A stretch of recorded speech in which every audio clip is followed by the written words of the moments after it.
પાલનપુર તાલુકાના વાધણા ગામે આજે કોંગ્રેસ ઉમેદવાર ગેનીબેન ઠાકોરના સમર્થનમાં જનસભા યોજાઈ। વાત કરીએ તો બનાસકાંઠા જિલ્લામાં લોકસભાની ચૂંટણીમાં ભાજપ કોંગ્રેસ બંને પક્ષોએ મહિલા ઉમેદવારને મેદાનમાં ઉતારી છે। ત્યારે આજે બનાસકાંઠા જિલ્લાના કોંગ્રેસ આગેવાનો અને રાજસ્થાનના કોંગ્રેસ નેતાઓએ વાધણા ગામે ગેનીબેન ઠાકોરના સમર્થનમાં જનસભાને સંબોધી હતી। રાજસ્થાનના સિહોરી શિવગંજના પૂર્વ ધારાસભ્ય સંયમ લોઢાએ ભાજપ સામે આકરા પ્રહારો કર્યા હતા। તેમણે કહ્યું કે ભાજપ સરકારના છેલ્લા 10 વર્ષના શાસન દરમિયાન મોંઘવારી આસમાને પહોંચી છે। તેમણે ગેસ બોટલના વધેલા ભાવ અંગે ભાજપના સ્મૃતિ ઈરાની પર નિશાન તાક્યું હતું। સભામાં ગ્રામજનોએ ગેનીબેન ઠાકોરને ભારે સમર્થન જાહેર કરી કોંગ્રેસને જીત અપાવવા માટેની ખાતરી આપી હતી। ત્યારે કોંગ્રેસે સ્થાનિક સમસ્યાઓને દૂર કરવા માટે ગામ લોકોને આશ્વાसन આપ્યું હતું। Bureau report KS news Banaskantha. से देश की सरकार चुनी जाएगी।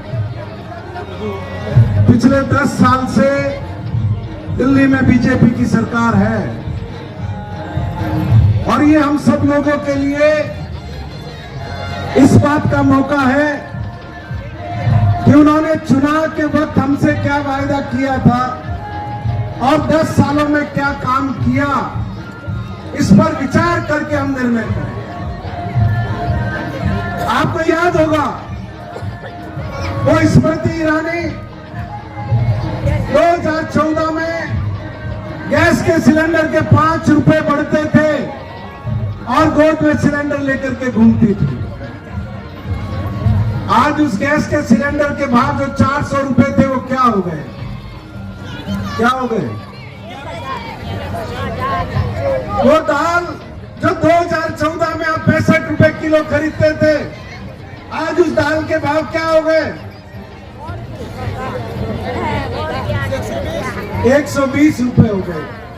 खाने का तेल जो आप 70 रुपए लीटर खरीदते थे, आज उस खाने के तेल के भाव क्या हो गए? और इस गाड़ी में जो पेट्रोल डलवाते थे जो 60 रुपए लीटर था, उस पेट्रोल के भाव आज क्या हो गए? और आपको याद होगा वो बाबा रामदेव जो चिल्ला कर टीवी और हर मंच पे आपसे कह रहा था कि अगर बीजेपी की सरकार आई आपको 35 रुपए लीटर पेट्रोल मिलेगा। 35 रुपए।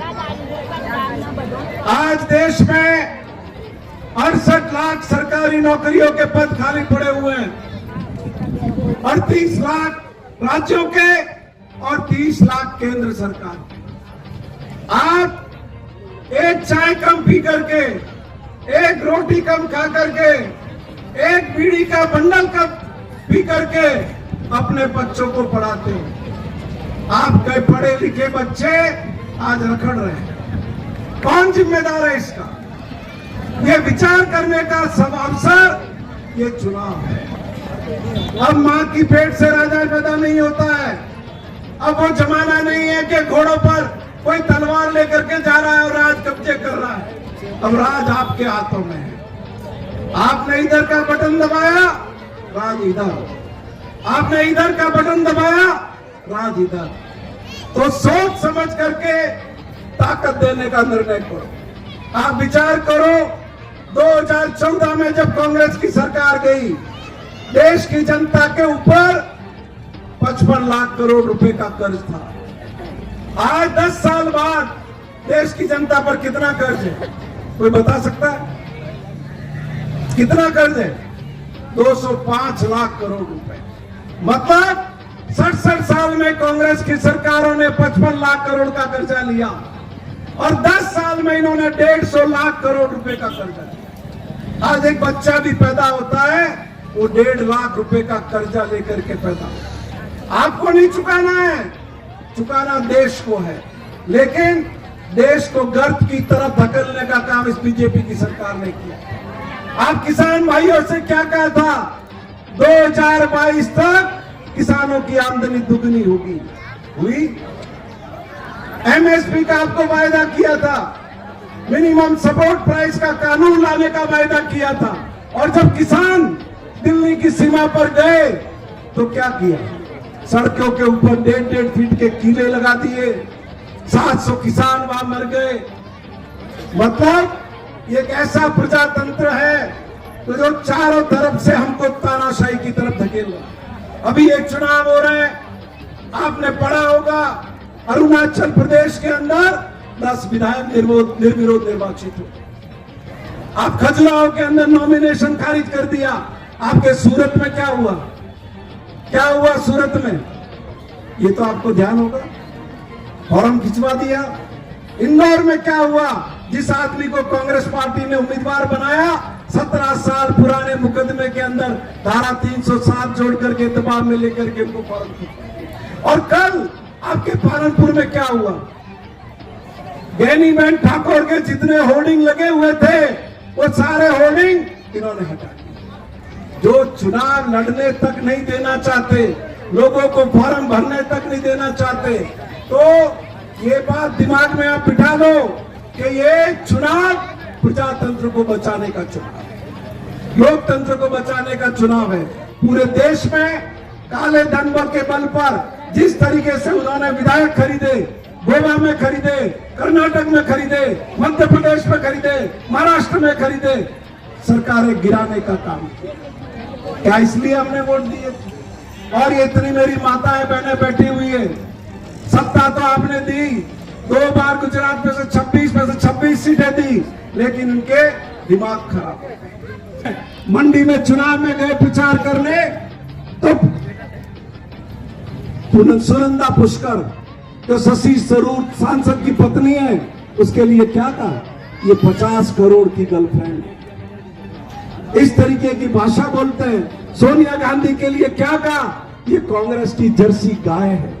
और वो रेणुका चौधरी जो एमपी थी भारत की पार्लियामेंट में, उसके लिए क्या कहा कि या तो जब रामायण सीरियल आता था तब शूर्पणखा की हंसी सुनी थी या इसकी हंसी सुनी।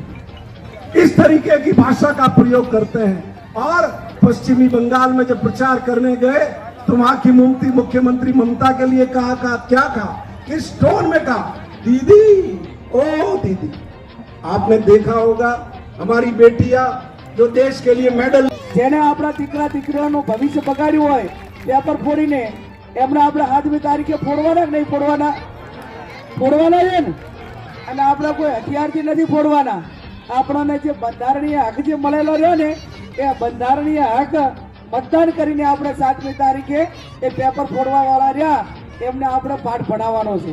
ત્યારે આપ સૌ 7મી તારીખે કોંગ્રેસના પંજાને વોટ આપી વિજય બનાવજો. આ વિજય મારો નહીં, બનાસકાંઠાની જનતાનો છે. તમે એમ જુઓ કે હવે દેશના વડાપ્રધાન આવીને એક પદની ગરિમા હોય, એ પદની ગરિમા દેશનું બંધારણ, એ એક વડાપ્રધાન તરીકેનો એમનો પોતાનો વ્યવહાર એ સર્વ ધર્મ માટે હોવો જોઈએ, કોઈ ઓલા માટે ના હોવો જોઈએ. અને આ આવીને ગાયન અને ભેંસાની દેશના વડાપ્રધાન વાત કરે. અને આ ભાઈ રાષ્ટ્રીય મુદ્દાઓ, અર્થતંત્ર, બજેટ, અને આ તમે આ દેશ માટે 2014માં શું બોલીને ગયા હતા, 2019માં શું બોલીને ગયા હતા, એ તમે પાલન કર્યું છે કે નહીં એની વાત કરો. કોઈ પણ મારા અત્યારે હું આ બોલીને જઉં છું કે અમે તમે જે આપેલો જે મત છે એનો વિશ્વાસઘાત નહીં કરીએ. અમે તમારા સુખ દુઃખમાં રહીશું. તમારો ચાહે સિંચાઈનો પ્રશ્ન હોય, ખેડૂતોનો હોય, દીકરા દીકરીઓને ભણતર માટેનો હોય, ચાહે બેન દીકરીની સુરક્ષા માટેનો હોય, તો આજે અમે તમને કહી જઈએ કે 5 વર્ષ સુધી ક્યાંક પૂરો કરવા માટેનો પ્રયત્ન ના કરીએ અને પછી અમે આવીને વળી પાછા 5 વર્ષે બીજા મુદ્દા લાવીએ તો હું માનું ત્યાં સુધી યોગ્ય નથી. અને એટલા માટે અને પાછા હવે તો માનસિકતા પણ મને લાગે ક્યાંક ને ક્યાંક ડેમેજ હોય એવી લાગે છે. પત્રકારોને એમ કે બેહી જા, ઓલી બેન દીકરી બિચારી પોસ્ટર બતાવતી હતી તો કે હે બેન બેહી જા, મેં તારો ફોટો જોઈ લીધો છે. પણ તમારા દેશના વડાપ્રધાન તરીકે એક દીકરી તમારો ફોટો બતાવે, તમને નથી ગમતું તો એને કે ના જુઓ, પણ તમે એવડો મોટો ઉલ્લેખ શા માટે એ દીકરીનું અપમાન કરો છો? અને ચાંક ને ચાંક હવે બીક પહેરી ગઈ છે. અને સત્તામાં હવે બીક શેની પહેરી છે?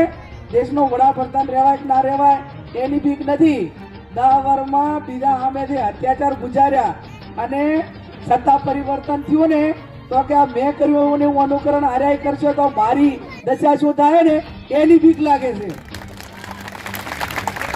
બીક વડાપ્રધાન રહેવું કે ના રહેવું એના કરતા હવે શું થશે હવે પછીના દિવસો ક્યાં વિતાવાના થશે ને એની બીક છે. અને એટલા માટે આપ સૌને મારી બે હાથ જોડીને વિનંતી કે તમે સૌ 7મી તારીખે કોંગ્રેસના પંજાને વોટ આપી વિજય બનાવો. એ શબ્દ સાથે આપ સૌનો ખૂબ ખૂબ હૃદયપૂર્વક આભાર. આજે વાદળા ગામમાં ગેરીબેન આવ્યા ત્યારે મોટી સભા ભરી. સભામાં દરેક કુટુંબના વ્યક્તિ, ભાઈઓ બહેનો, દરેક આગેવાનો, દરેક ગામના આગેવાનો આવી અને ગેરીબેનને વોટની ખાતરી આપી છે. એમાં પોતપોતાની જવાબદારી લીધી છે કે દરેક વોટિંગ અમે પોતપોતાના સાધન, પોતપોતાના ખર્ચે લાવશે એવી ખાતરી આપી હતી ગામવાળી. એ જવાબદારી બહુ મોટી વોટથી જીતશું એવી ગેરીબેનની જવાબદારી લીધી છે. તમારું નામ? મારું નામ શોકજી ભેમાજી ઠાકોર, ગામ વાદણા.